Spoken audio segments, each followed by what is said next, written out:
All right. We live? We are officially live. Sweet. Give it a minute. Yep. We'll give everybody a minute to get in here. Turn the volume on the laptop a little bit. I just want to see if you can hear us now. It's on. Live. We are officially live. Well, we've got good audio. Sounds quality. Give it a minute. Yep. We'll give everybody a minute to get in there right now. Turn the volume on the laptop a little bit. Yeah, that sounds good. Yep. We've got good audio. Sounds quality.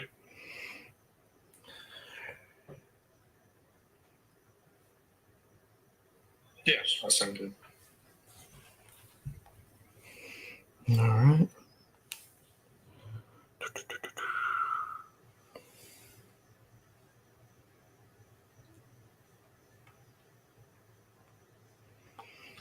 Mm-hmm.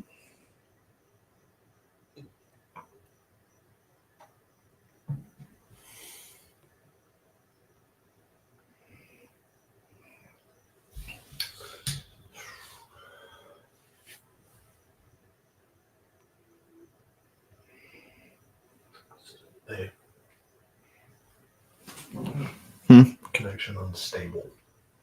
Hasn't said that before. Yeah. So if you're on Wi-Fi, try plugging it into the router and moving it closer. Yeah, we'll roll with it for right now. All right. Is it 8? Is it 8:01? It's 8:01. It's 8:01. Let's do this thing. Let's do this thing. All right. I'm Jacob Miller. As you see, the usual co-host, Paul Phillips, is not next to me. He is a little busy, little schedule conflict this week, so we apologize for coming to you on a Friday instead of Thursday. We'll be back to regularly scheduled programming next week. But we got Matt Jones next to me today.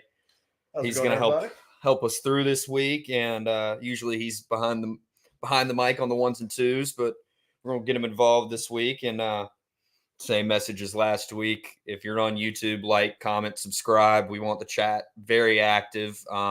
Feel free to ask questions throughout the show. Twitter, like, retweet, follow, all that good stuff. We're going to come at you with a little week 2 recap into an ECU Old Dominion recap. We're doing 2 ECU segments a week now. Figured us being in Greenville, North Carolina, all of us being graduates of East Carolina University and proud of it, we're going to give you a little more ECU flavor.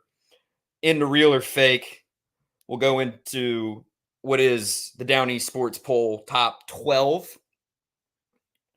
into the Week 3 slate, Pick 6, no Paul's Parlay this week since he's not here, and then we'll end it with a ECU versus Appalachian State preview and prediction. But like I said, I'm Jacob Miller. This is Matt Jones. Welcome to the Down East Sports Network College Football Show. This is Week 3. This is the number 1 college football show in all of Eastern North Carolina, because I don't think there's another one. And this is a much better slate than I think last week.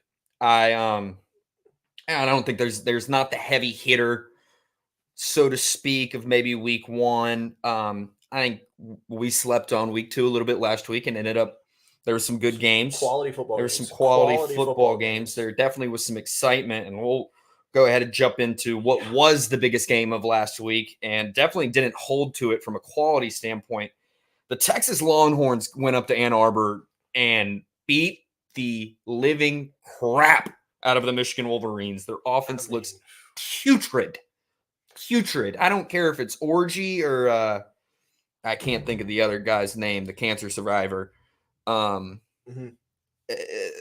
can't do anything on offense. The offensive line looks awful. They look like they're running in mud. Could not move the ball at all. And, it really brings a question. Is Michigan suffering just because they didn't go get a quarterback this year in the transfer portal? I mean, is that the problem trying to, homegrown talent, we're kind of in an era of college football where you got to go get your guy, especially if you're a big time program like that and you're losing, a guy who's been a starter for multiple seasons like JJ McCarthy, coming off of national championship season. I mean, I knew Michigan was going to take a step back. I kind of, before the season started, figured this would be an 8-4 football team. I think this has more to do with anything. Should they probably have gotten in a transfer? Yes.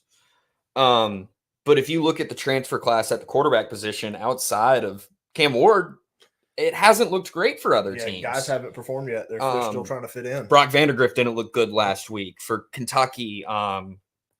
Heck, our transfer quarterback hasn't. Jake Garcia hasn't looked great. Grayson McCall hasn't been fantastic McCall at hasn't NC State, and he was a top name. Yeah, in the I will say Syracuse has been doing well with Will Howard. But it hasn't been, or not Will Howard. McCord. Yes, McCord. Sorry, and Kyle McCord picked up a big win. Yeah, against which Georgia Tech. I'm kind of upset Syracuse is on a bye this week. I might be riding Syracuse a little bit. Georgia, that'll be a conversation for week 4. Yeah, preview. Former defensive coordinator or defensive backs coach for the University of Georgia is the head coach over there, and I think he's doing a good job so far. And we'll get into kind of this middle of the pack ACC. That's something I definitely want to highlight. But I think this just has Michigan lost everything from the fakest national championship title I've ever seen in my life.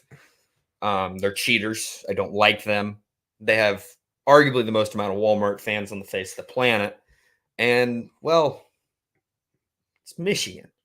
But Texas, if you can take one thing from this game, is that Texas is the real deal. And that matchup, I can flip back through our notes from previous shows. That matchup, I think it's either October 19th or October 12th, is going to be a battle. I don't have it written down. But whenever Texas and Georgia play, Georgia should be in a bloodbath. That'll be that's going to be a heck of a game, and it's probably not going to be the only time we'll see that game. Good chance we'll see that game another time down the road, whether it be playoff or SEC title game. Yeah. Interesting, stat I saw about that game too this week. Texas became the first school since 1979 and 78 seasons to beat Bama and Michigan on the road in back-to-back seasons. Which that's. That kind of is harping on what you were just saying, about Texas being the real deal. I mean, the offense looks great, and they're knocking out some historic stuff. Yeah. You haven't noticed the injuries at the running back position for Texas. Yep. You haven't noticed maybe the weakness that is the middle of the defense. Mm-hmm. We're talking about a team that's got what is perceived a top 5, if not top 3 running back heading into the draft this year. With Donovan Edwards. Absolutely. And he didn't do much. It's just he, for the most part, got shut down and stifled. I mean, we saw how many points Michigan scored. They couldn't do anything. Couldn't move the ball. Couldn't move the ball at all. I think that more has to do with just the ineptitude of their offensive line, and kind of to circle back to the whole transfer thing. I don't know if it really matters who you have leading that offense if that offensive line play looks anything like it looked like this Saturday. I'm sure Michigan will figure it out. This year isn't the year. They lost too much. They were rated too high. And I get it's hard to probably leave the reigning national champion out of the top 10 if you're the AP poll. Not that they're a great judge of character, but Tell us how you really feel. The AP poll's a joke. I not to give praise to other sports shows and podcasts, but Blutman on Unnecessary Roughness said is releasing his poll after this week, and I'm like, that honestly, the AP poll probably shouldn't release a poll until week 3. Yeah, you just don't know what you're getting. I mean, you can look at a lot of things on paper, and they're not going to add up. There's a lot of predictions and stuff on paper. When I was high, I mean, Paul was high on Florida State. We've seen how that's gone this year. That team could start 0-3. Absolutely. I was high on Clemson at, maybe not the same level as Florida State in how their season's gone so far, but they got smoked by Georgia. Yeah. It's you can look at a lot on paper, but at the end of the day, what happens on Thursday, Friday, Saturdays, and if you're in the MAC, maybe a Tuesday, it all depends. Give a little flowers since we're not going to talk about the game. Shout out to my MAC champion pick in Bowling Green, giving Penn State just some troubles in Happy Valley. That was something else, man. Penn State did not look like the team that handled West Virginia week 1. You know what I mean? Yeah. They did not look like that team. No. And I think, though, it's more of a testament, just not to stick on that game for long, but it's more of a testament to how good I think Bowling Green's going to be – I mean, it's still a MAC team. I'm not going to give them too many flowers. Sure. But, yeah, definitely Bowling Green is going to be a threat in the Mid-America Conference. Yeah. You know who else is going to be a threat? Yeah. The Huskies. Northern Illinois. My gosh, yes. Goes in to Notre Dame in front of touchdown Jesus and all, in front of all those people, in front of comedian Shane Gillis probably. Oh, yeah. And he wasn't laughing after that game. No. Well, maybe he was, but it wasn't a good laugh. No. The Huskies go in and beat Notre Dame and do just America a favor. Yeah. I know you can't say with 100% certainty that Notre Dame won't make the playoff anymore. But darn if it ain't a really good point that I don't think there's a chance they can make it after losing. I mean, even if Northern Illinois goes on a run, we're still talking about a MAC team, a home loss in a situation where Riley Leonard looked not good. He didn't look good week 1 against Texas A&M. Didn't look good week 2. So here we go on the transfer quarterbacks again, not looking great. Oh, yeah. Notre Dame's a joke. They're a joke every year. I meant to do a little more research on this. On the last 7 years, I really want to see where they started ranked and where they ended the season because they are consistently overrated. Oh, yeah. Oh, yeah. It's No like doubt. early 2000s. It was the same thing with them and Miami and USC when USC's heyday kind of came to an end.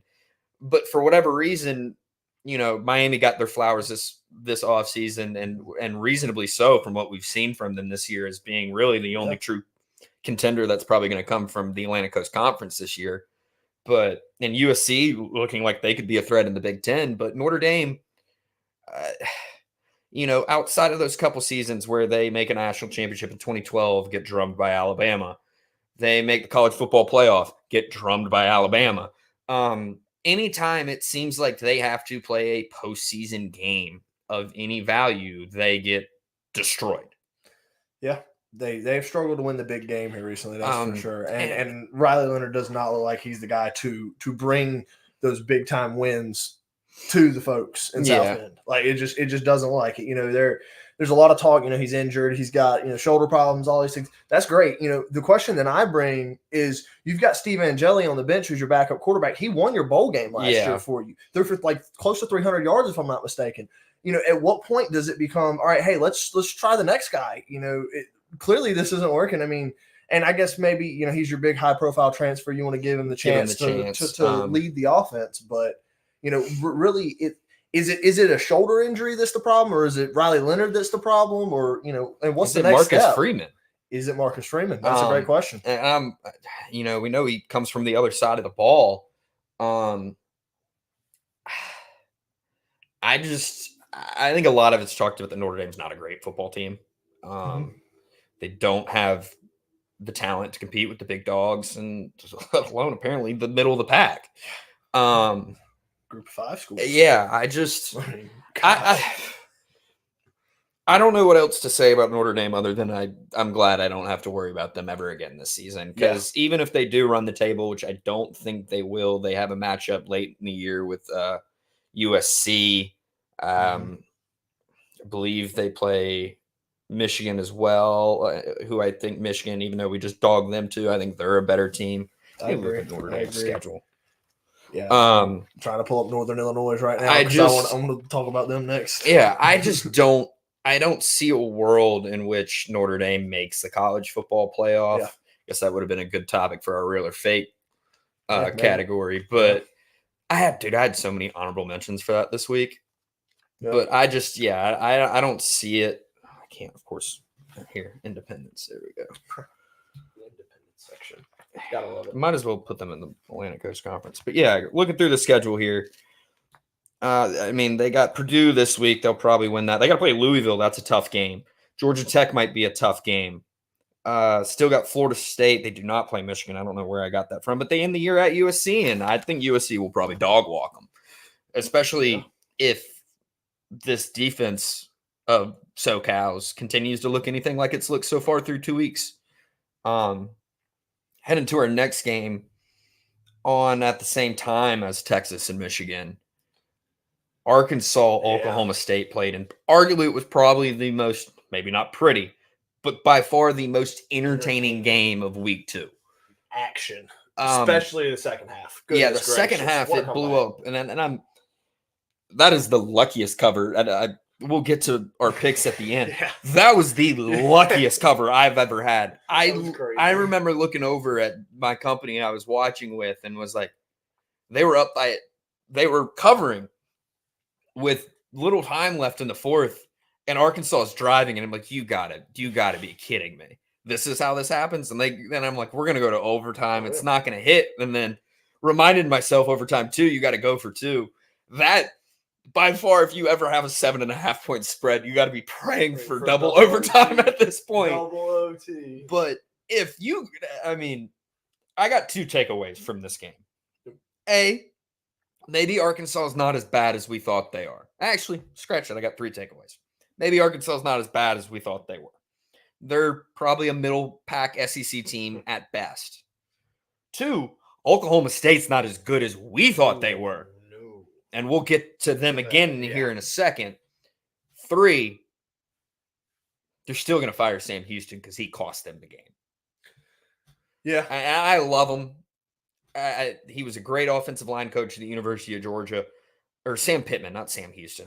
Excuse me. But Sam Pittman, Sam Houston's a school. Coach Pittman, I love him. Yes, sir. All that good stuff.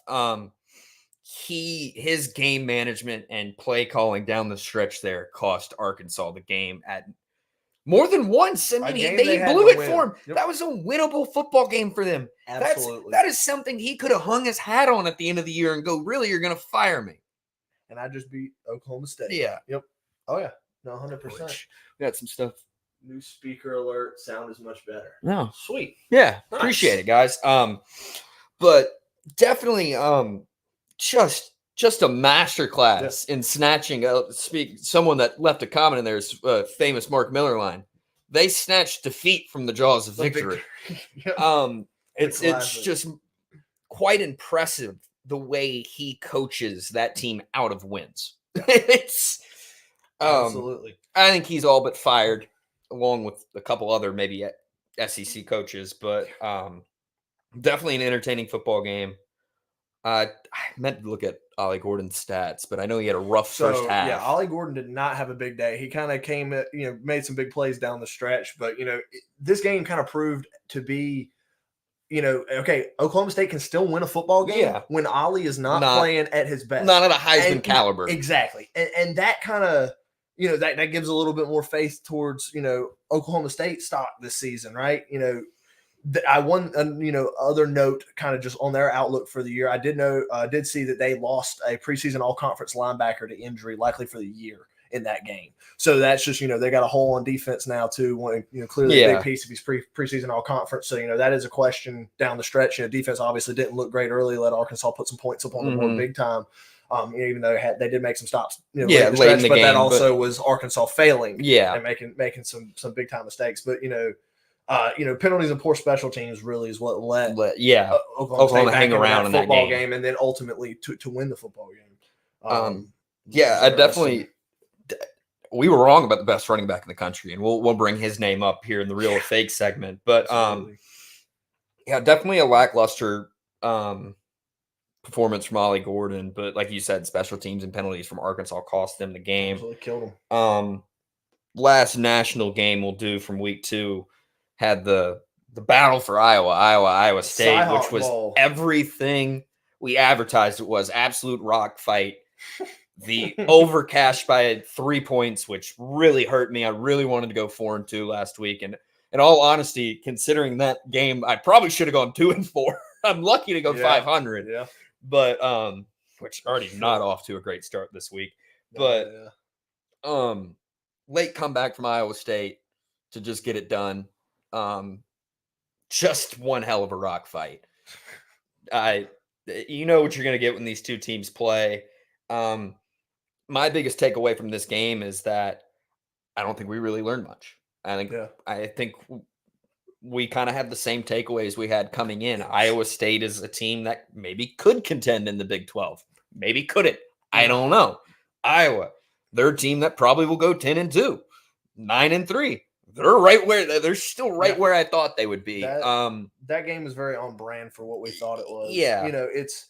it's classic Iowa football. They're trying to keep it under 20, right? Yep. Will Iowa score 20 points on the FBS opponent this year, right? Like, I'm sure certainly they will, but it's just like it's like watching paint dry, watching the grass grow. It's gotten better since they've gotten rid of their offensive coordinator, but they definitely throw the ball a little bit more with the former Michigan quarterback whose name escapes me. Cade McNamara. Yep.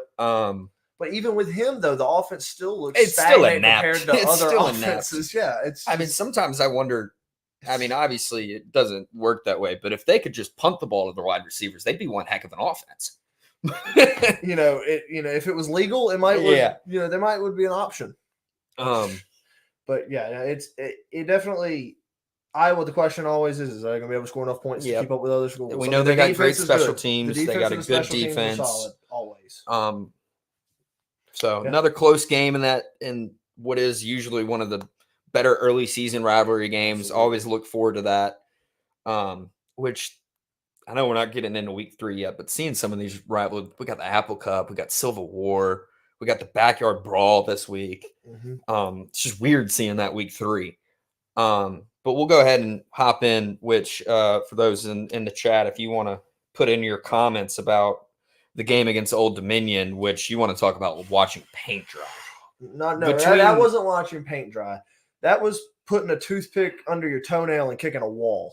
Like, it was just painful, man. Like, between the commentary, the camera angles, the play. Stunk. Yeah, everything was awful. I mean, it's a cut rate production, it looks like. I mean, I feel like I've seen high school games better broadcast online with clearer picture, better camera angles. Some of the angles they're giving us, I'm like, what are we watching?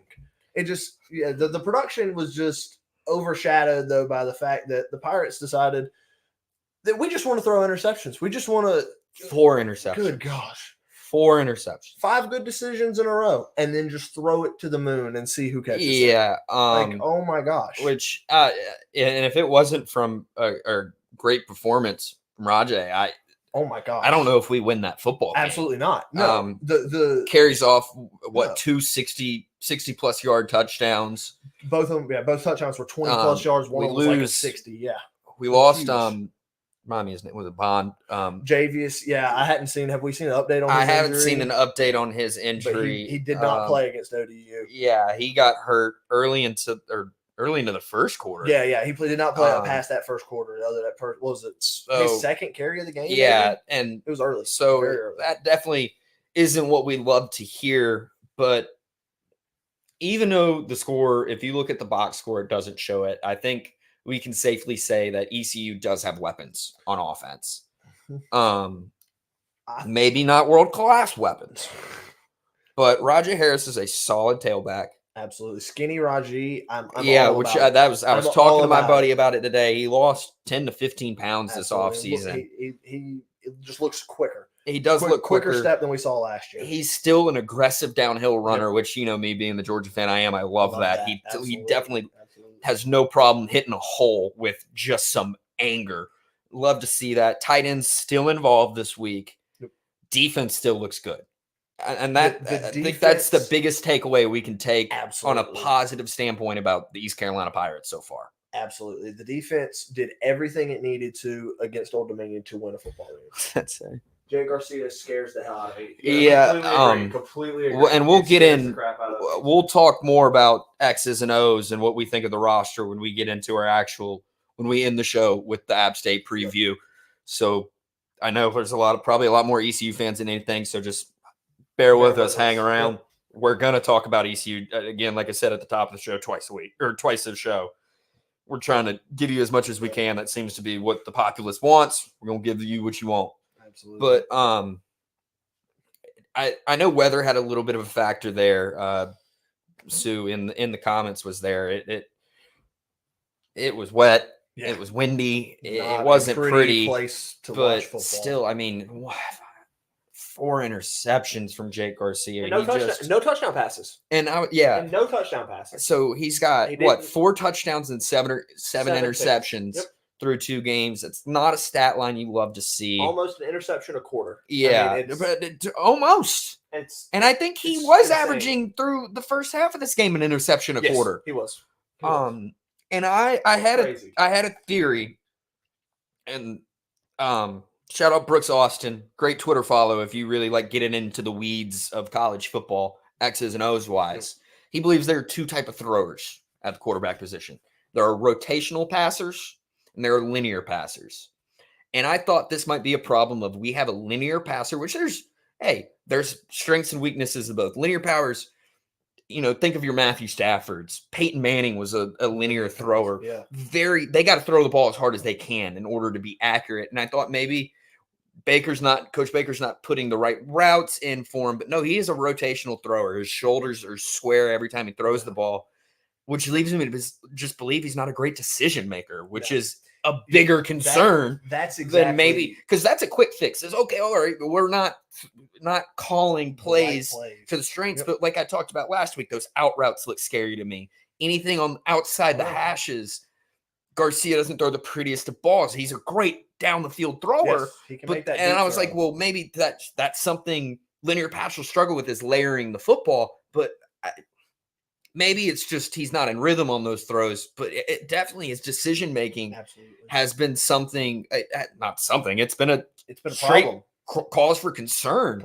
Absolutely. And we'll get into Jake Garcia, Caden Hauser talk later in the show. That'll be a conversation for the preview for this week. But yeah, it comes down to decision making, and the thing is I fully believe he's capable of making the right decisions because we've seen it. We'll watch him. We'll start a drive, and we'll have 3 or 4 or 5 really good plays where he makes a solid decision. Maybe like a little RPO action where he hands the ball off when he should, or maybe keeps it and makes a little screen type pass to somebody on the outside. I think we did it once to Jahari Patterson. Mm-hmm. I'm just thinking of remembering a drive right now, from that game, and then you get to this play, and it's just we line up, and it's like, okay, looks like we're actually going to try to take a little bit of a shot here. And it's almost like he gets a little nervous and just decides that takes all that good decision making that he's been fostering for this drive and throws it out the window. It's like, what happened? It seems like he tries to put himself in a 50-50 ball situation almost every drive, and it's been causing problems for us. I'm going to hit us with some quick stats. Yeah. He was 25 for 38, 283 yards, and 4 interceptions. Not what you love to see. No touchdown passes. Yeah, no touchdown. Raji, 283 yards. That shows that you're killing drives with interceptions. Yep. Tell me what says that more. He threw 2 in the end zone again? Yeah. Yeah, or at least in the red zone. Yeah, at least in definitely in enemy territory. And I think 2 for sure in the red zone and 1 in the end zone. Right? Yeah. It's just – yeah. Raji Harris, 26 carries for 131 yards, 2 touchdowns, averaging 5 yards a carry. Big time. All right, UNLV, what we doing here? Trying to make a pick 6 out of it. Yeah. That's why caught my attention. Leading receiver for the team, Winston Wright, 7 receptions on 9 targets for 66 yards, no touchdowns. Anthony Smith had a quality game. Yes, he did. He looks good. He little looks like over a playmaker. Yeah. Little over 50% third down efficiency for the Pirates, 26 first downs, over 460 yards of total offense, 4 sacks, which got to clean up the penalties a little bit. Which with that much offense to put up as few points as we did, yeah, that's what I mean. 480 yards. You mean to tell me that's all we could put in 20 points? Which I mean, like you said, it's a problem. Turnovers. It's turnovers.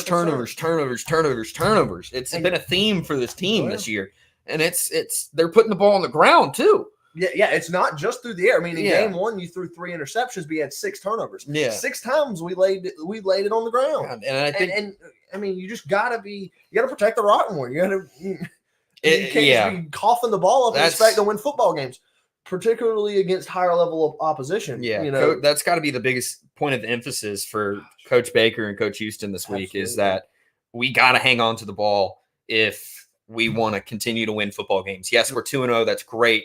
Pirate Nation's happy, man. But we got to hold on to the ball as UNLV now scores a touchdown to make this what I think will be a 4-point game. Yeah, right at the end of the half. That's big time. Arizona already up 7-0 on K-State. Not looking good for what I had as my Big 12 winner. That's a game that we're going to be previewing here in a second, even though it's happening right now. So we'll be previewing it live. That'll be fun. Well, we'll go ahead and we'll pick back up on ECU coverage at the end of the show, and we'll go ahead and just run through the Down East Sports Network polls, top 12. Just me and Paul, 12 teams. Number 1, Georgia. Number 2, Texas. Number 3, Ohio State. Number 4, Ole Miss. Number 5, Bama. Not a really, I think, many shockers there. He and I have been kind of flip-flopping Texas and Ohio State and Ole Miss and Alabama. They've kind of been rotating in the top 5 since week 0. We've moved Tennessee all the way up to 6th after the routing of North Carolina State. I think Nico's the real deal. Nico's good. Didn't even play his best game against them, and I still think he threw for over 300 yards. Beat the crud out of him. Number 7, Miami. I think he and I are both on the same page there, whereas it's time to start giving Miami their flowers. Look good. Definitely putting them in a spot as the season goes along as the true contender in the ACC. 8, Penn State. They dropped big for us. I had them much further back than Paul did. That's kind of why they averaged out to the 8 spot for us. 9, Mizzou. Ain't played nobody. We'll talk about them in a second. 10, USC. We're keeping them right there until you beat what looks like to be an average LSU team. Let's see as the season progresses and you go through Big Ten play what you can do, and we'll start moving you up. 11, the team we're going to talk about in literally 2 seconds, Oregon. 12, Utah, and I think that more has to do with you got to give them their flowers for being 2-0 and starting high, and they look to be what is the lead dog in the Big 12 race. But if Cam Rising's hurt, that season could fall apart quickly for them. Which I will jump right into our new weekly segment, real or fake. We'll lead off with Oregon. I'm starting to think Oregon's fake. Yeah. I think this week they have a chance to kind of prove that, right? A win in a rivalry game. Can you go do in that and dominate to Corvallis? Yep, Corvallis, Oregon, please. And can you dominate? Right, is the question. And no, you're 100% right, because right now they look fake. I mean, talk about another transfer quarterback. Yeah, although his numbers are great. He's a perennial transfer at this point. Yeah, his numbers are great. They just can't score. Nope. Just struggling to finish the job, having solid drives and can't finish. I mean, it's their red zone efficiency is awful. Which our red zone efficiency is awful. Oh God, awful. Terrible. Yeah, I'm starting to think. I mean, this is going to be a prove it week for Oregon. It's week 3. It is a time that you're running out of time to show me who you are. Yeah, you better show me who you are before we get into conference play next week. And this is a hard place to play. Absolutely. You talked about rivalry game. You left them in the dust. You left the Beavers in the dust. You don't think they want to go beat you right now? Oh my gosh, there's some bitterness right now in the state of Oregon right now. Yeah, between the Ducks and the Beavers. I didn't take this game, but I definitely think I'd take Oregon State again. I think they're getting about 16 points, 16.5 points on your local sports books. Yeah, I'm going with Oregon's fake, and even if they do win this weekend, it's got to be really impressive for that opinion to change for me. Absolutely. Maybe I'm wrong, and they hammer through the Big Ten, but God bless, does it not look good? No, it does not look like what was advertised. It was advertised to be a much prettier, cleaner, exciting. It was supposed to be. Yeah, it is what it was. I mean, we saw what Dan Lanning did with Bo Nix last year, and I think a lot of us were expecting the same. And with Dylan to slot right into and be doing the same thing. And that has not been the case. Next on my list here, I got Penn State as a national title contender, real or fake. For the time being, do I think they make the playoffs? Yes. Do I think they're a national title contender? No, I think they're fake in that department. We saw that last week with them struggling against Bowling Green after an impressive win week 1. What's Leighton got to say on that? So we want to see the deer roll Pirates. Well, Curtis, he's chilling up there. He don't talk much, but he hangs out. His good wall ornament. I don't think this is Drew Adler problem. I think he's still a good quarterback, but I think we're going to experience the same problem we've had with him last year, where he can't win those 2 games. Yeah, and that's been Penn State's problem for the last 10 years. That's great. You're going to come in and let's say if things fall the way they fall right now, I mean, they'd have to play a Utah, Bama, Utah, Tennessee, Oregon, USC. I mean, they'd have to play Missouri in our poll, and then, Lord, what do they got to play? Ohio State then after that? And if they've already beaten you once, I just don't think, you're gonna get it done the second time. You're gonna get it done. Yeah. I think they make the playoffs. I think they're anywhere from a 9 to a 12 seed. And they're a first-round exit. Yeah, so you're thinking that they're for sure going to be in, but not the Big Ten champion and no, that first-round bye. I don't think so. I mean, there's still a chance if Oregon doesn't figure it out. But right now in my head, if I had to predict as of today what the Big Ten championship game, I think it would probably be Ohio State and USC. Yeah, that's very likely. I could see that for sure. No, I need to see more from USC before I can say that confidently. Yeah. But I think, when it's Lincoln Riley, we know the offense is going to be good. Yeah. And the defense has looked much improved. So I don't see why they can't be. Another team we talked about in the recap here, Oklahoma State's Big 12 chances, real or fake. I know we got a game in front of us that's probably going to make people lean real. I'm going to lean real for two reasons. One, Kansas State hasn't impressed me much this season. Yep. Two, Cam Rising's hurt. Yeah. I don't think they're that great of a football team, which I didn't even think about this or top 12 when it move and shake like that, because one of these teams is going to get booted out because whoever wins the Big 12 is going to be a top 4 seed. Penn State's going to have to play somebody tough. Imagine if they get a Tennessee in round 1. They'd get goat rodeoed. Oh, yeah. They'd get taken behind the woodshed.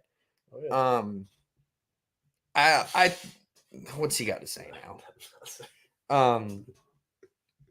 I think this has more to say about the state of the Big 12 than it actually does about Oklahoma State, in the fact that I'm going to say, yes, their Big 12 championship hopes are still real.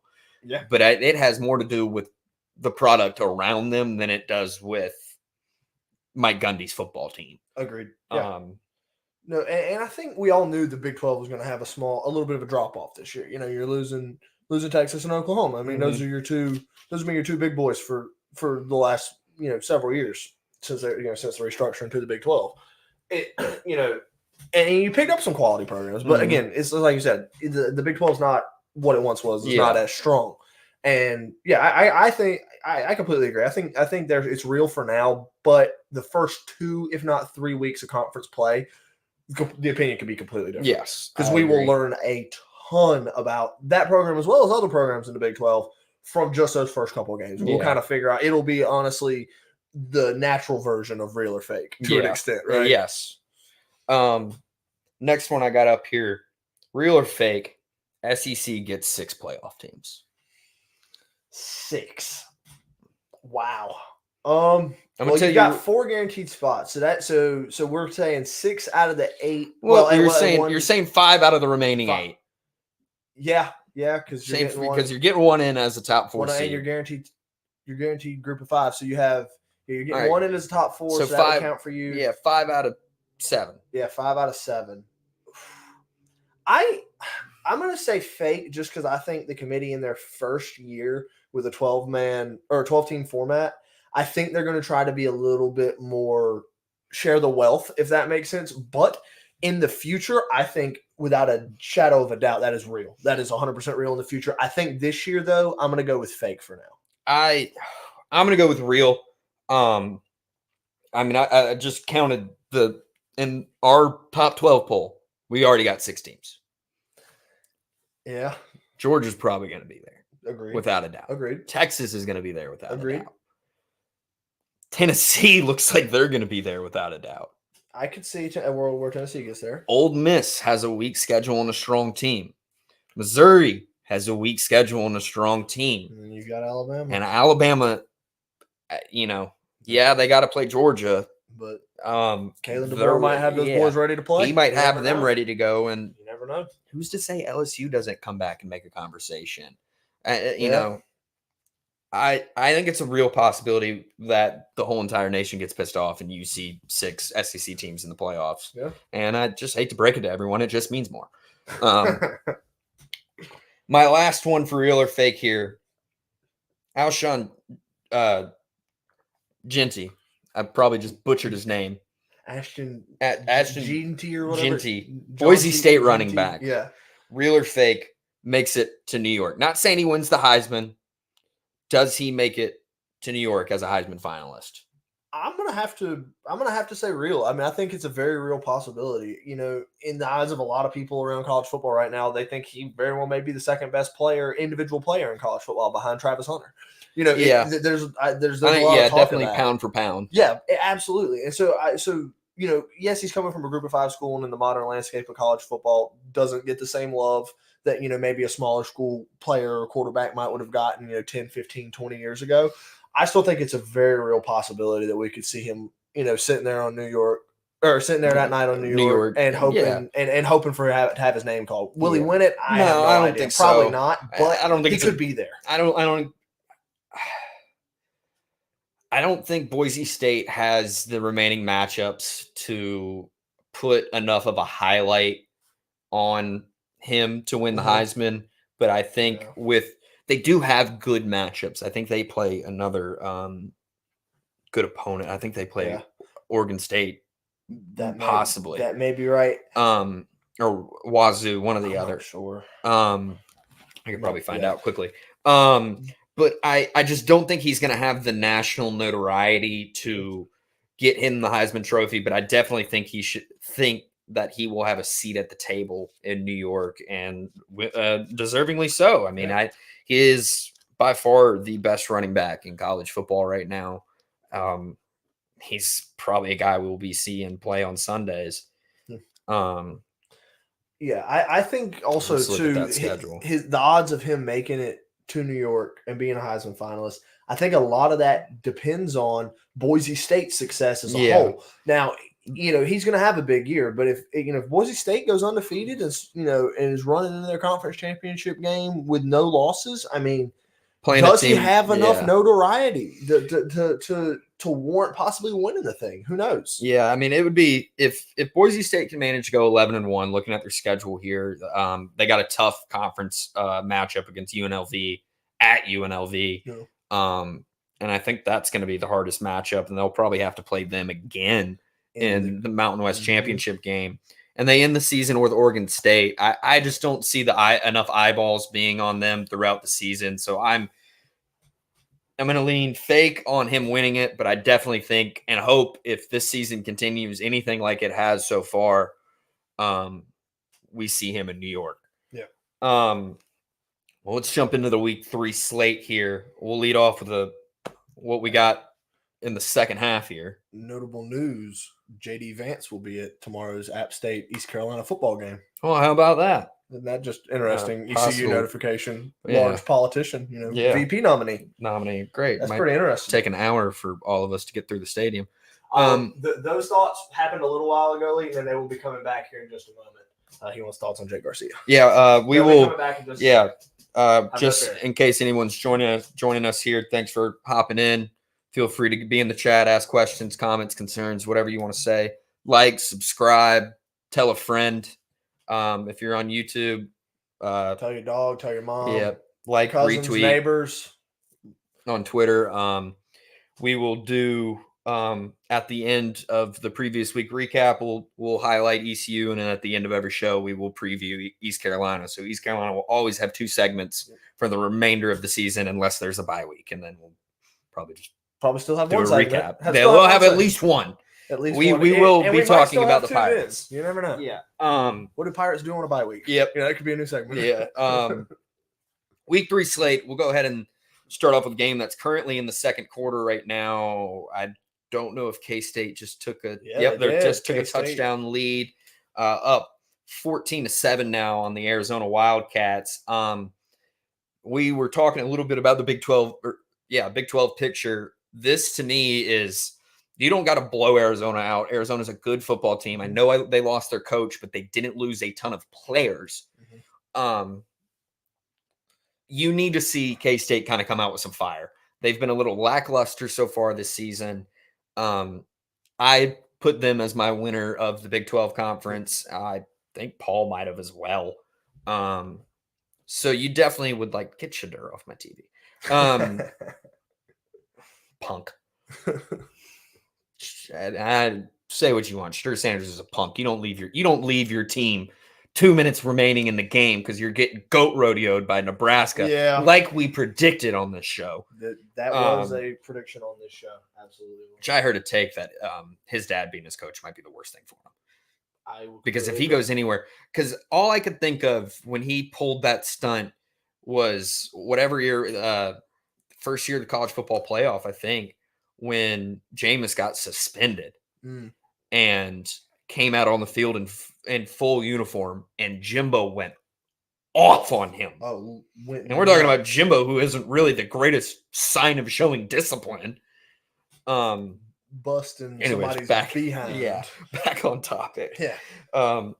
I think this is a spot that you would like to see if you're a Kansas State believer, that you see the defense you want to see. You want to see a 35-28 game.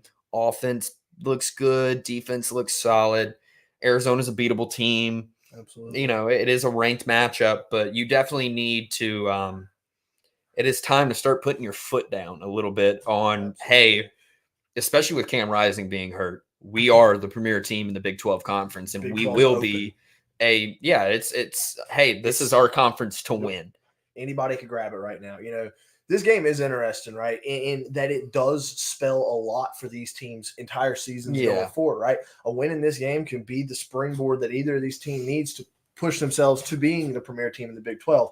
But at the same time, a loss in this game, believe it or not, does not hurt either team, because it is not actually going to be a conference loss. So this game is a conference game now. These are both Big 12 teams, but this game is actually being played as a non-conference game. Yeah. So it was previously scheduled before the realignment, and they didn't have enough time to find new opponents. So they're playing an agreed-upon non-conference conference game. Yeah, so when you told me that before the show, that was wild. You can still – so for either of these football teams, go into this game, yes, this is a huge momentum game, and this is a game that you can – that winning this camp can be that launch pad that your team needs to jump into that spot, but also know that it's not over. Yeah. This is not a conference loss. You can still run the table in the conference and make it your conference championship undefeated and be the lead team, the team that looks like they could take that step to be the lead team to take that automatic bid for the Big 12. It was a punt return touchdown. How about that? That's crazy. But K-State, after, both of these teams, again, just kind of talking about these teams in general,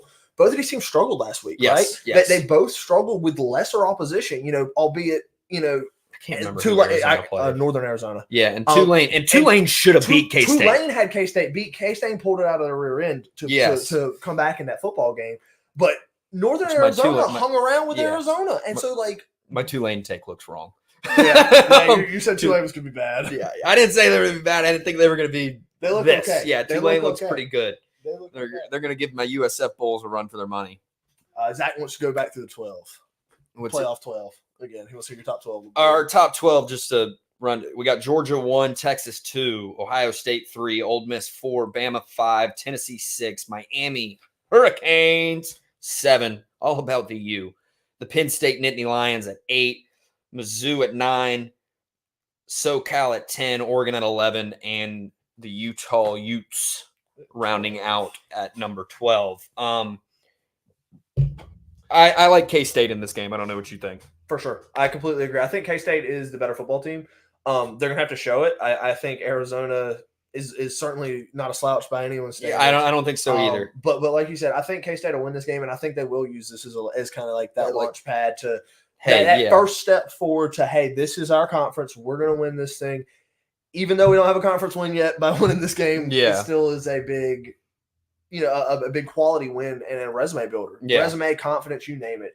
Everything's getting built from this game. Mm-hmm. They're only positives from the winning team. Well, we probably would have done one more game, but it already happened on Thursday night. But I'll move us to big noon kick. We got Alabama versus Wisconsin. Talk about another team that didn't perform very well. That score, if you look just at the score, you would think Alabama slaughtered South Florida. And this is a South Florida team that I'm high on.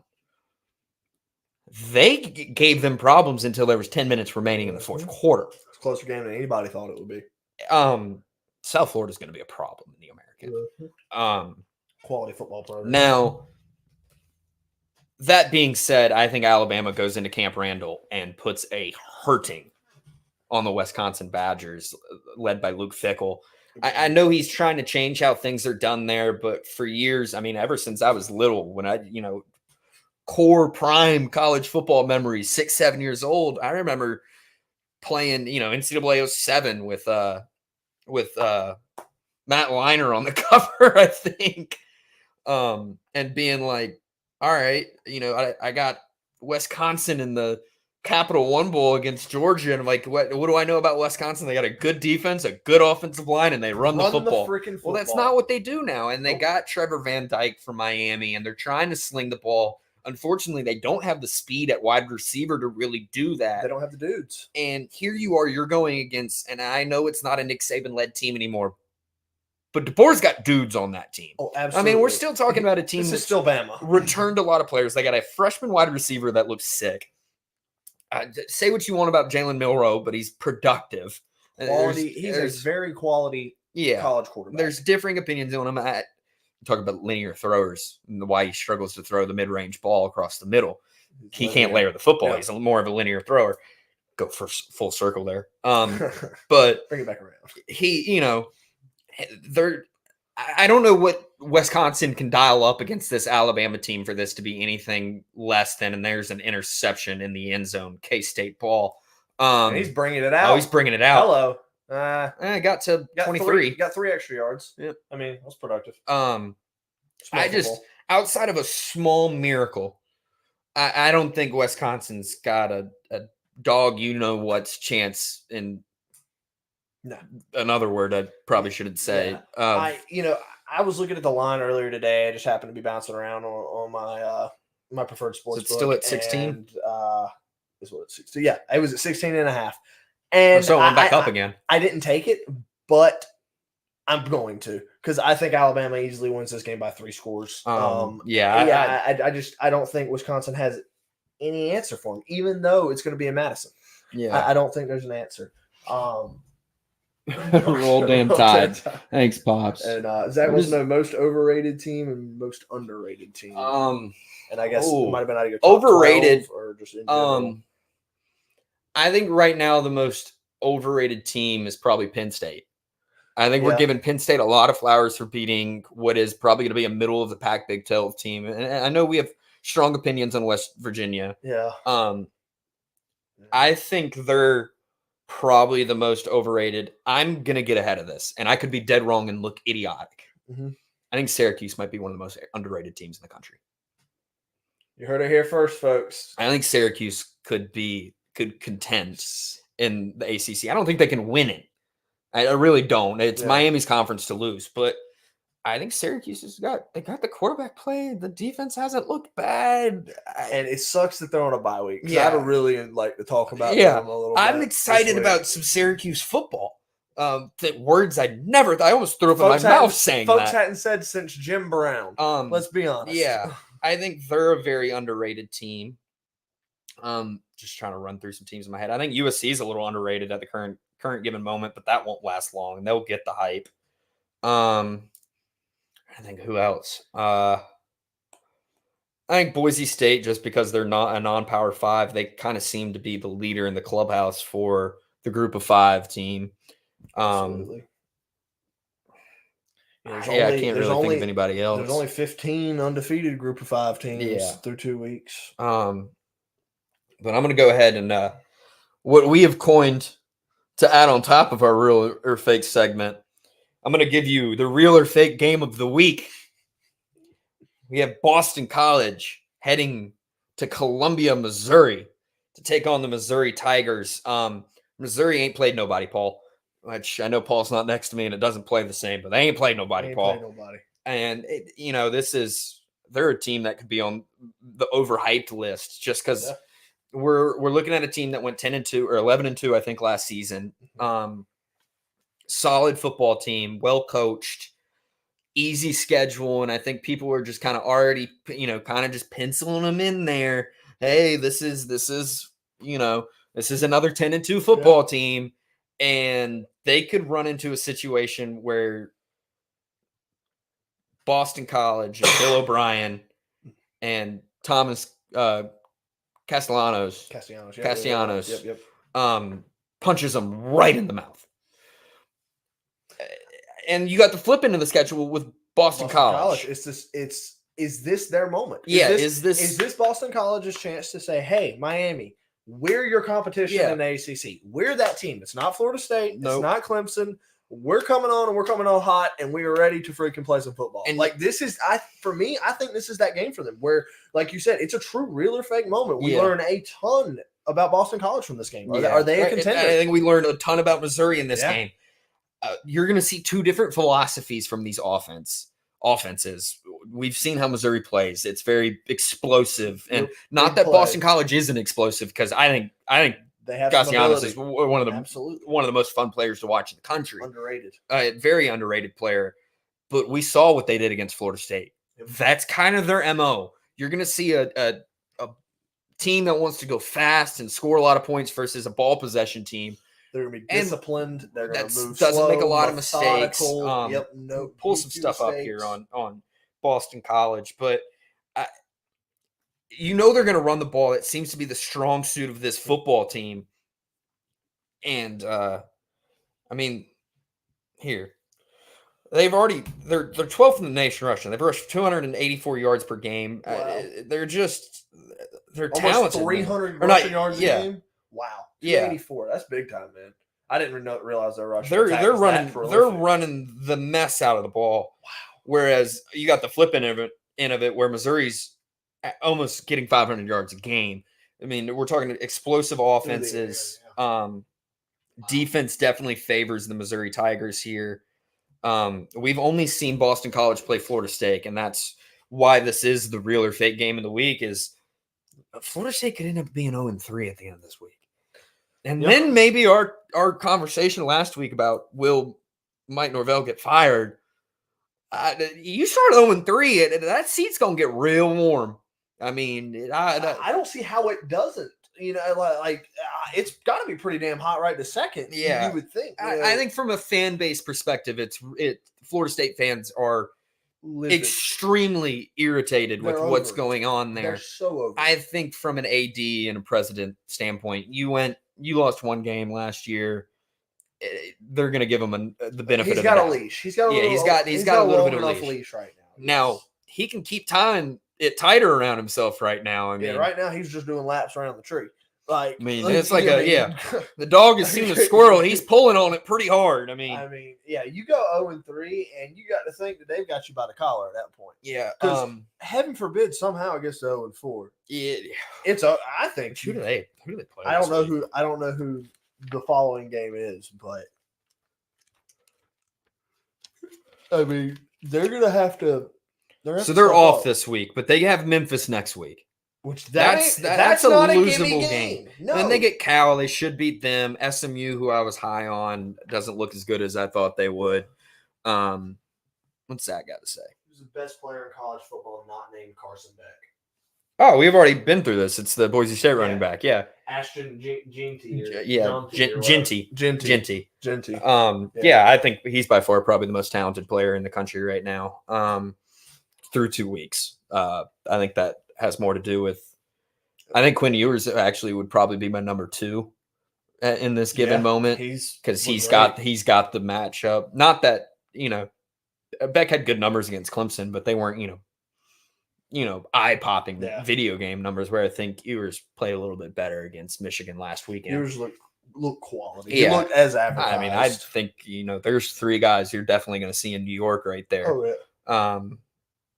I think Shadur's probably counted himself out of that situation. Yep. Depending on which, there's a chance the Ohio State running back, if he's not sharing too many carries, he'll probably be in. Yeah, Junkins will probably be in New York. There's a chance the boy down to Cam Ward. Cam Ward might be a leader in the clubhouse right now if he keeps putting up numbers the way he does. He's got to keep that offense moving. Yeah. We'll do one more game for the week 3 slate, and we'll kind of breeze through this one because we kind of talked about it a little already. Oregon State, Civil War. I definitely like Oregon State to cover here. We're not going to spend too much time on this game. We talked plenty about it earlier. Yeah, it's Oregon's chance to go out there, stomp a team, and make people say, okay, maybe you guys actually don't stink. Yeah. But also, they go out there and don't play good, and it could be that final nail in the coffin to the doubters to give them the credibility to what people have been saying, that Oregon's not who we thought they were. And so not too much to say there that we hadn't already said. We'll hop into our other weekly segment here, the Pick Six, where me and Paul give you 6 picks each. Each of us went 3-3 last week. I'm still shooting right at 50%. I think Paul's somewhere around 42% right about now. I do not have Paul's picks with me. I'm sure we will post them on Twitter tomorrow. But I'll just go through mine. If you got some picks, you're more than welcome to go through. I'm just going to go through all mine. I'll start with my one that's already lost. I'm already 0-1 right now. I took Texas State money line last night. Field goal with 6 minutes left kills me. They can't get back down the field. And Texas State, another group of 5 team, strong group of 5 team with a chance to make the college football playoff, gets knocked down by Arizona State. Not what you love to see, because Arizona State ain't that good. No, that's not what I wanted to see from. What are they? Are they the Bobcats? Who? Texas State. Texas State is the Bobcats. Yes, I believe. That's right. That's usually Paul's department. Usually Paul's. Yeah, that is Paul's department. I think that's right. Anyway, I think it's some sort of cat. Yes, it is. I think it's the Bobcat though. I'll go next. Just a noon kick. I have Bama minus 16. I'll hop down on it there. If I got 2 games I'm really confident on. That's one of them. Yeah, I really think Bama's just going to slaughter them. Speaking of teams, SEC teams slaughtering their opponents, I think Georgia lays a whooping on Kentucky and Lexington this weekend. Yeah, I like the dogs. I like the dogs by 24-point favorites. Yeah, I think they could win by 4 scores. Wow. I think it.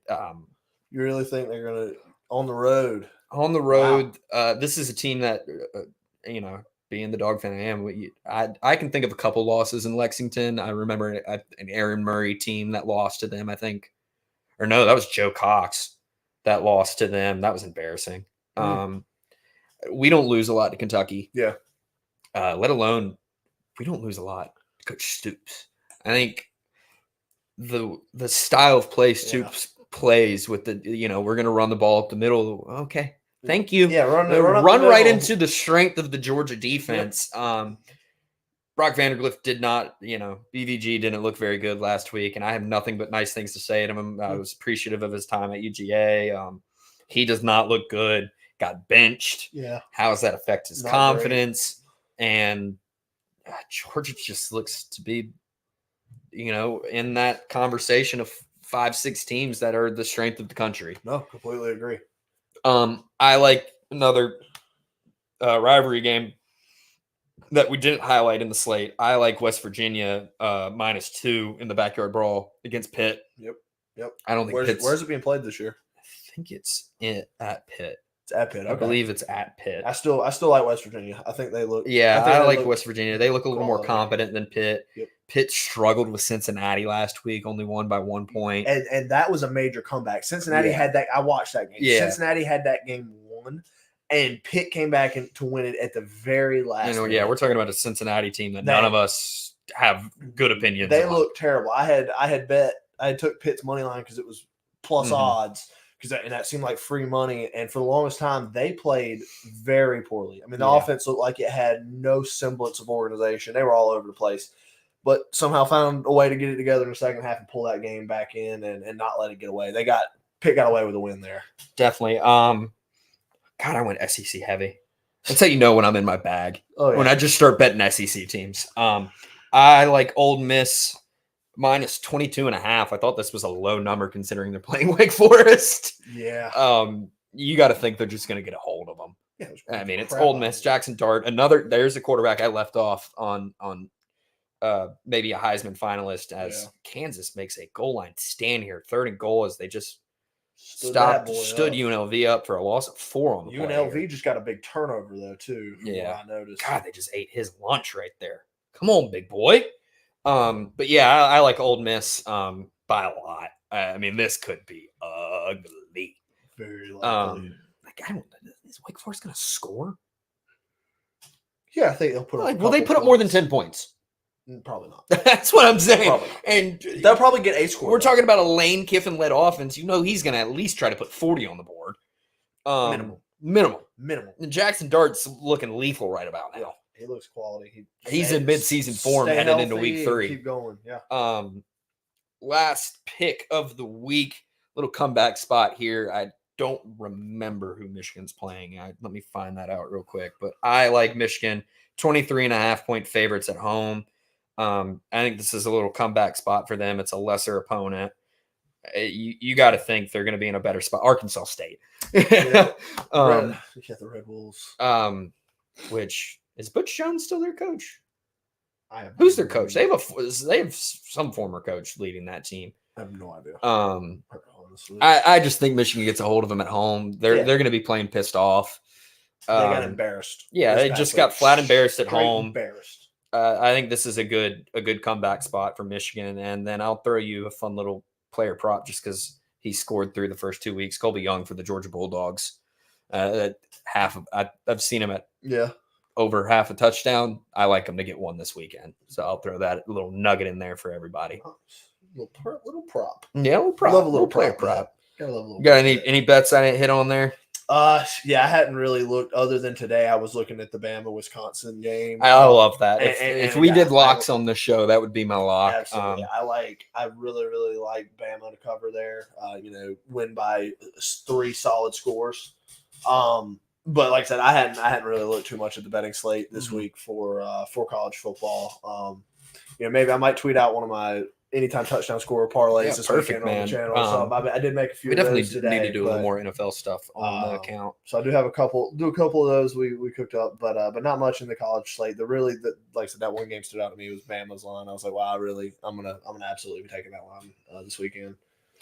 Well, I'm gonna do a little sales pitch before give the chat a couple seconds here. Like, no, we're going into our ECU preview here. Yep. So if you got questions pertaining towards East Carolina versus App State, get ready.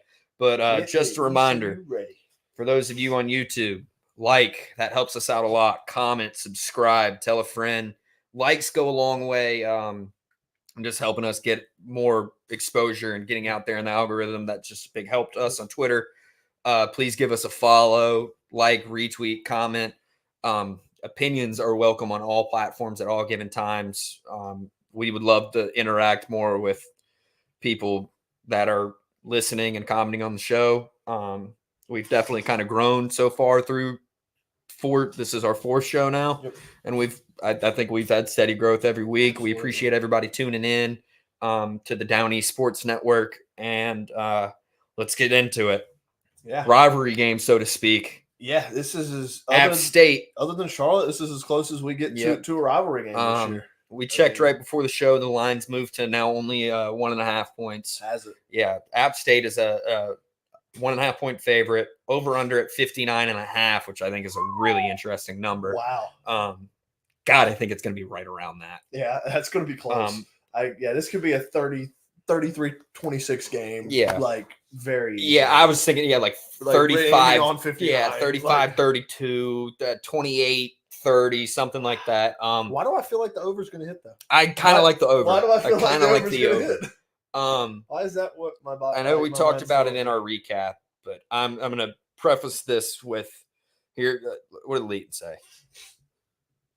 What would you say to your quarterback if he had 7 interceptions in 2 games? I look at him and go, I want you to go out there and play your game. And I'll go ahead and talk about this. After looking at App State's film against East Tennessee State and Clemson, they run a lot of odd packages. And for those that aren't in the weeds of football like that, which you might want to consider yourself lucky, odd coverages mean cover 1, single high safety, man coverage with your corners, or cover 3, where you got the field split into thirds between your safeties and your corners, which leaves the middle of the field pretty wide open.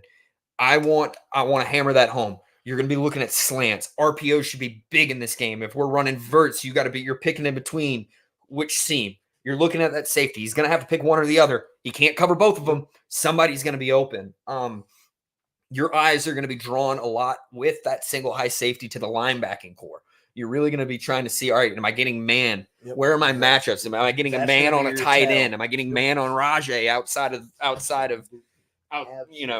on the numbers outside the hash? RPOs, quick slants, curls. Yeah, I mean, things that we've seen from this ECU offense a lot already. I think with I'm just going to be frank, App State's defense looks inept. It looks awful. They're giving up 519 yards per game, averaging 7.4 yards per rush, which, I mean, this is playing to our strengths. I'm not going to sit here and say I'm confident that we win this game. I am scared as all get out to play tomorrow at 4:00. But you got to give him as much confidence as you can heading into this game. You can't tell him he's on a short leash. Now I'm going to get to my second point. He's on a short leash. He's on the You can't tell him that ever. But if he comes out and he throws an interception in the first quarter, I know I'm going to be in the stands calling for Caden Hauser. Absolutely. 100%. I'm there too. I think Jake Garcia has two drives tomorrow to really have a competent, or to show that he has a competent grasp of the offense, to show that he can effectively move us down the field and score against a lackluster defense. He's just got to hold on to the ball. And keep the ball secure, keep it safe, and keep it in the hands of the Pirates. That's a simple case in point. Keep it in the hands of the damn Pirates. If not, you're going to hear Caden Hauser chants coming from the stage. You're going to hear, "We want Hauser, we want Hauser." Which, I mean, this is no doubt. A kid. I can't remember how many games he started at Michigan State last season, but he threw the ball decently for Sparty. He's got 100% completion percentage this year. Yeah, he's 3 for 3. Definitely, I know you're looking at two different styles of quarterbacks, at least from the, very small sample size we have from Caden Hauser. Definitely more of a composed pocket passer, where I think Garcia is more mobile, wants to get out, which I think is probably why they ended up going with him, given the style of offense we want to run. There's more options, a little more versatile. And I was looking at it. If you take Raji's weight from last year, you know who he's built eerily similar to? Clemson running back Phil Maffa. Phil Maffa is 6 foot 300, or not 300, Jesus Christ, 230. Raji's 5'11", 215 according to the ECU athletic website. So you're going to see a similar runner to Maffa. And like I said, this is a defense that's allowing 7.4 yards per rush. Absolutely. We've already told you, because of the coverage that App State plays, and they don't disguise it at all. I saw in this was a 12-minute highlight package. I think they had 2 high safeties maybe 10% of the time. And they were rotating into cover 3 with that 2 high safety, with the weak side corner covering more of the curl flat option, which is an interesting coverage, but it's a very Georgia coverage, honestly. But having him shell over. So, like I said, the middle of the field is going to be open. The D line doesn't look great for App State. They got pushed over by Clemson and let out, I think, what was 182 yards to East Tennessee State rushing. Which insane. We're not talking about a good FCS program in East Tennessee State. East Tennessee State. Yeah, they're not good. And we're talking, is he a 3 or 4 year starter at App State? Aguilar. 3, I think. Yeah. So they got experience on offense. They can score points. You can't. That was the difficult. I didn't have a lot of takeaways from their offense because it's hard. That was hard to look at when you got East Tennessee State and Clemson's got an unreal defense. It's hard to compare. It's just hard to compare. And now we have a good defense. Exactly. We're leading in a lot of categories and are highly. I think that our defense will get to show its true colors tomorrow. Really, I think things start tomorrow on our first drive with right where you were talking with Raji. Raji has got to establish the run game, and not just Raji, but Baker and Houston have got to understand that we've got to establish the run game against this App State. I was waiting on that. Sorry. Against this App State defense, to keep them on their toes, to open up that passing game so that Jake Garcia can throw the football and not feel forced, not feel pressured, feel like he's got that escape with the running back. And then maybe we finally can get to see this guy that we've heard about in practice who takes care of the ball and really commands this offense. And which again, we've seen flashes of it. We just need to see been it there. for a whole Yeah. drive. Like if we can get it for a whole drive at a time, like it'd be great. Instead of one play every drive where our brain just decides it wants to. Yeah, leave we're the gonna building. turn it off. Like, what the heck are we doing with that? But yeah, I think Raji's the key. I think in the running game in general, Raji and Marlon. I mean, Yeah. I think they because got. we're gonna have to rely punch. on that with the injuries at running back Absolutely. position. We're gonna have that 1-2 punch. I mean, I haven't heard an update on Javius Bond yet, but non-contact knee injuries are never positive. That it's rarely a good sign. I hope nothing but the best. I hope to see him out there tomorrow. I hadn't heard anything. I hadn't seen. I'm sure there's been an update. Yeah. But you know, we saw a non-contact knee injury from him last week, so you know you can anticipate that he's probably not going to play this week. That was a heck of a catch. Way to stay in bounds by that young man. It was a push off, but what a catch! But it's Raji and Marlon. It's Raji and Marlon start this thing, and then it's when we open up the passing game. Because I expect to see us come out and see us in theory a little bit more hesitant. That was a legal touching. He came from out of bounds. Oh, did he really? Yeah. We missed that. I definitely I'm with you. I think the game plan is probably going to be a little bit more run heavy this week. Try to, not put as much pressure on Jake Garcia to, hey, we need you throwing the ball a certain way in order to win this game. No, I think that's another thing you can tell him leading into this game is that this isn't going to be on you. We're going to run. We're going to ground and pound this team. We're going to run them into submission, and that's going to open up the play action pass game, which that was another thing. I mean, let's say ECU comes out 4 runs in a row, get a first down, 4 runs in a row, come out, little play action boot to the right. You got that tight end running up the seam. I saw it work for Clemson. Yep. I saw it work for Clemson against App State in that highlight package. It wouldn't surprise me. I mean, now, Mike Houston has always been one to try to throw a little wrinkle at the beginning of a game. He has never been afraid to do that. And so, I could absolutely see that. I want to present you with something. Yeah. Let's say ECU comes out first 2 drives. Okay.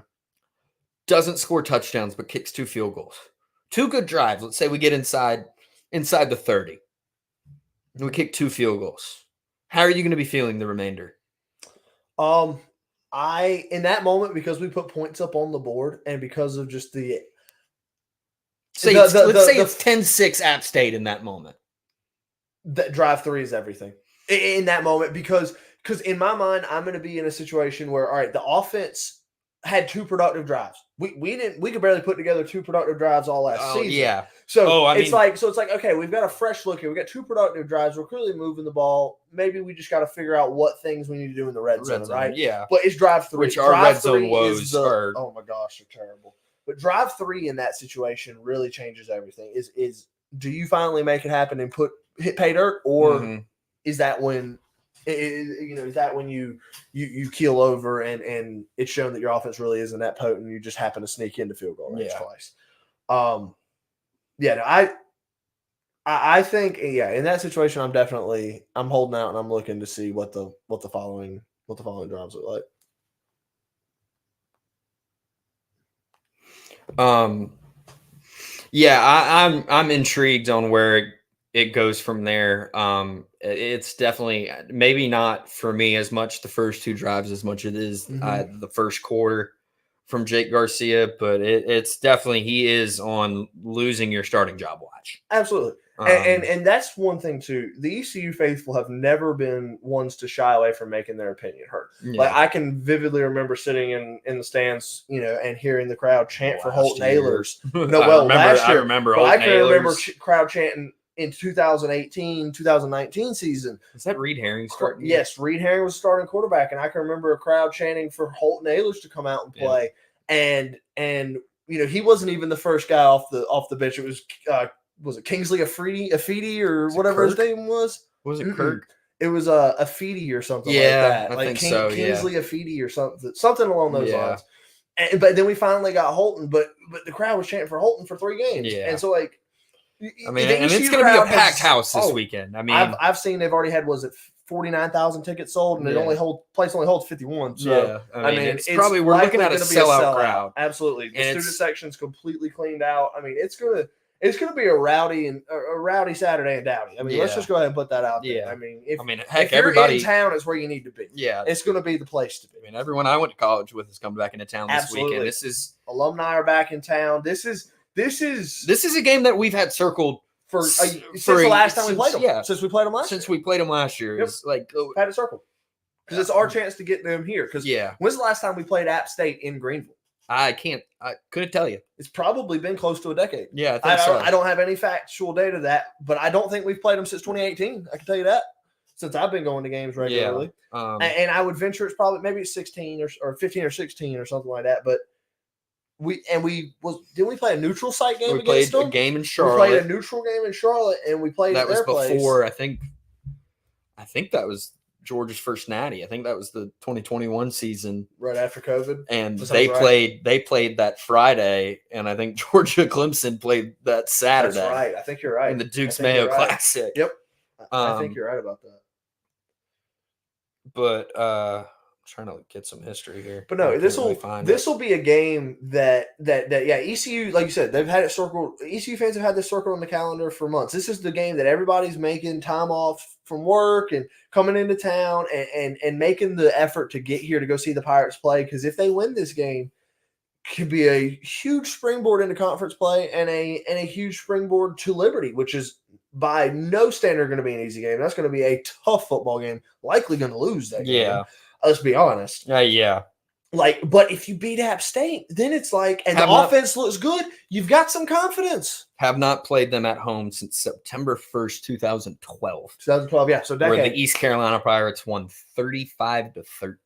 Wow. When they were still an FCS school. Yeah.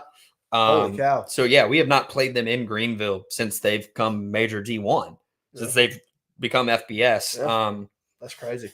So yeah, big stage right here. This is Jake Garcia's moment. When's the last time you can think of everyone? That ECU's started 3-0? Well, I know it's the first time we've been 2-0 since, was it 2014? Mm-hmm. 3-0, I'd have to venture. Was it that 07 season? It might have been. It would have had to have been sometime in that era, in the rough era, just because, obviously we had. Which still, we are roughing stands on this. Yeah. Firing Ruffin might have been the worst decision East Carolina ever made. It haunts me. Hold up, we worked for ESPN for a second. Eastern Carolina. God, we'll be in the game, so I won't have to hear it. But there's something. Is Ruff still at NC State?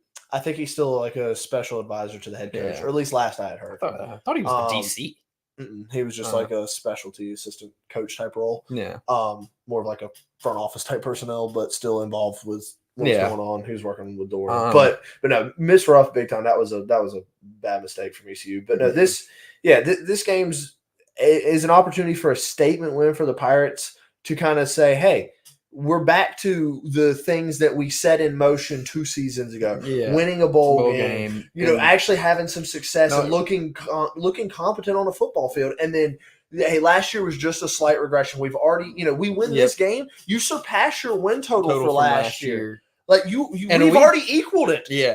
And we talked about it before week 1, how we said this team could be anywhere from as bad as they were last year to at the highest of highs, a 10-2 football team, without a shadow of a doubt. So you get through App State, and I see 2 other struggle matchups. You got UTSA, which you get them at home, and you got at Liberty, which I don't like their chances. I've got one more matchup that I don't like the look of, just from knowing how ECU is and knowing how longer distance road games affect us, particularly later in conference play. At North Texas, I've circled that game as a problem game all year. And if the Pirates play really well, that's going to be the kind of game that can keep them in the conversation for the conference title. If they're playing well to that point in the season. Obviously, we got a long way to go. Read out Zach's second comment there. And then Zach wants to know if Jake Garcia if we think he's the proper starter.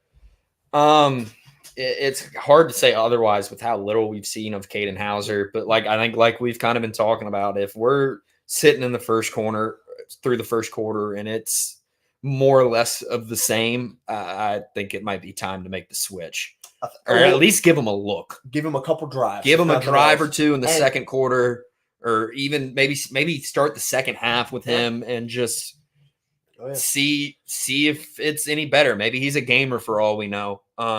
I don't really have too much more other than I hope the Pirates win. I'm going to go out on a limb here, and I think I'm going to say I think App State wins a close game. Yeah, I think they win by a field goal. If I'm as a betting man, I would probably bet on bet on. I think the over definitely. The over for sure.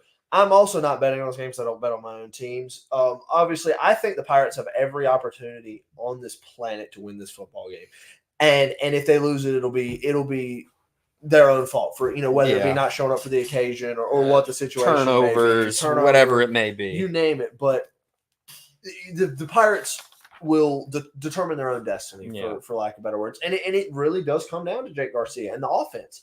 Can the offense consistently put up long, not even got to be long, but just successful drives that move the football down the field, win the field position battle? I mean, just back to the basics of football. I mean, I do think we have a good chance to win, but I'm going to say 38-35 App State. Yeah, the more I think about it, man. Trust me, I don't know, dude. I want the Pirates to freaking win. I don't know. I feel like the boys could get it done. I think they can get it done too. I'm erring on the side of caution. Give me I'll be the first one to eat crow next week. Hey, thought App would win. Really happy with 3-0. 32-30 Pirates. 32-30 Pirates. We'll take a 2-point win and the over here. Well, I think that'll probably. We'll take some more questions, and if they're ECU related, please keep them coming. We appreciate anything related. 92 separate viewers we've had so far. A lot of folks on Twitter, YouTube numbers. We got to figure out a way to get those better. We appreciate everyone tuning in on either. But definitely roll Pirates roll. Oh, yeah. Let's we got one question still to fall back to. Yeah, unexpected conference champion this year. Do we got a dark horse coming out of anywhere? I think USC would be a dark horse for the Big Ten. I don't think a lot of people had them in the mix there. Hey, I think your Bowling Green comment Green is not a terrible. I think Phil Steele had him ranked third in his preview magazine. Who else? I think USF is a team I've been high on. That could be a surprise American winner instead of Memphis or Tulane. Trying to think anybody else. It's really UNLV wouldn't really be a shocker if they won the conference. No, it's not really got. What do we got from Leighton here? Is Mike Houston our guy? I think he's our guy for the given moment. Yeah, this year tells it all. Here's my thing. To get back to the Ruffin McNeil point, who are you going to get? Who are you going to hire? Who are you going to hire if you fire him? This is probably the most competent coach we've had since Ruffin McNeil. I know it has been pretty. By far. But I'm sorry. We're not comparing anybody to Scotty Montgomery. Yeah, Scotty Montgomery. Which that was the worst. You and I were both in college at that. That's the worst experiment that's ever happened. We didn't win more than 3 games the first 4 years I was in college. We threw a party the day he got fired. That was a glorious day. No Mo Scotty Mo. I mean, it was. Yeah. It was.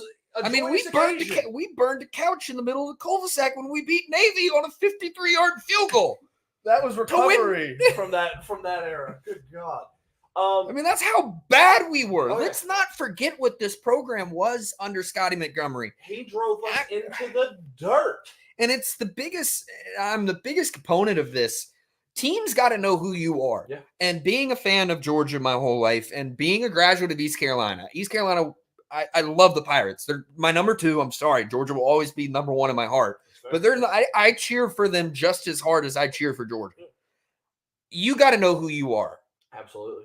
And I've seen teams do this time and time again where you have a coach that, overperforms a little bit, and then all of a sudden he goes 7-5, 6-6, and you can him, just like they did to Ruffin McNeil. Who are you going to go get? Yeah, I never. You know who's suffering that? And this is a premier program who's suffering from that right now is Florida when they fired Dan Mullen. Yeah. They have not been the same since they fired that man. No, you're right. The programs go to die when they think they're better than what they are. Be okay with being 8-4 in the occasional 10-2 season. There's nothing wrong with that. Nope. You're East Carolina. We live for that occasional 10-2 year. But if we're going 8-4, nowadays that 10-2 season can get you into the playoff. It is a possibility, especially when you're a team like ECU and you're surrounded by so many ACC and SEC schools that are willing to have you on the schedule. Yeah, they're not afraid of you. But those are chances for you to win big games. Mm-hmm. And if you win one of those big games and have your 10-2 year, congratulations, you're the 12th seed in the damn playoff. Yeah, and you win the American. They'll be in the Atlantic Coast Conference soon enough. But that's another topic for another day. For another stream. We'll give it a couple minutes here, see if we got any more questions. But we're I think Houston about an hour and 30 minutes in. I think Houston's the right option for now. Yeah, this year will tell a lot. I mean, nobody could have expected the regression we had last year because it's been nothing but positive improvement for the first 3 years. I think we just didn't have a quarterback last year is really what it boiled down to. The chat seems to think that we should give Skip Holtz a blank check. Oh, God, no. I mean, I guess he's doing good in that fake football league, but no. Man hasn't coached college football in 20 years. Yeah, but he was good. I'm aware. Different era. Yeah, but I don't give him a blank check, damn it. I mean, I don't know. I'd avoid that. We're men of the people. We're men of the people. Give them a blank check. Give them what they want. Give them what they want. What do you really, really want? Give them what the chat wants. Man, I really don't have much. We'll kind of sit here and see if there's any questions here. See if anybody else has got anything. But yeah, no. I'm excited. Tomorrow will be a long day. Tomorrow will be an exciting day. Yeah, I'm looking forward. I know you guys will be down on SBC. I'll probably be floating in between SBC and tailgating near the stadium. Everyone I've talked to this week has been looking forward to this game for months now. And hopefully the Pirates roll, man.